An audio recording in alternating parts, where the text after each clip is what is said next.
So ఇప్పుడే తెలంగాణలో మరొక బ్రేకింగ్ న్యూస్ రావడం జరిగింది. కాజీపేట మీదుగా వెళ్ళే పలు రైళ్లన్నీ రద్దు. సో ఈ విధంగా మనం చూసుకున్నట్లయితే కాజీపేట మీదుగా వెళ్ళే రైళ్లన్నీ కూడా క్యాన్సిల్ అయితే చేయడం జరిగిందనమాట. దక్షిణ మధ్య రైల్వే పరిధిలోని పలు రైళ్లను రద్దు చేశారు. కాజీపేట మీదుగా వెళ్ళే పలు రైళ్లు రద్దయ్యాయి. మౌలాలి, సనత్ నగర్ రైల్వే స్టేషన్ల మధ్య డబ్లింగ్, నాన్ ఇంటర్లాకింగ్ పనులు జరుగుతూ ఉన్నాయి. ఈ నేపథ్యంలో రైలును అయితే రద్దు చేశారనమాట. ఈ నెల 11వ తేదీ వరకు కొన్ని రైళ్లను పూర్తిగా రద్దు చేశామని, మరికొన్నింటిని పాక్షికంగా నడుపుతున్నామని అధికారులు అయితే తెలిపారు.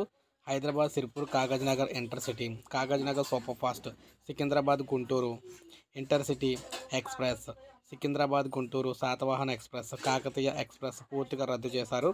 భాగ్యనగర్ ఎక్స్ప్రెస్ను సికింద్రాబాద్ గుంటూరు మధ్య నడిచే అదేవిధంగా 17 ఇక్కడ చూసుకున్నట్లయితే ఈ train next time Golconda express Kazipet నుంచి అయితే బయలుదేరుతాయి అనమాట.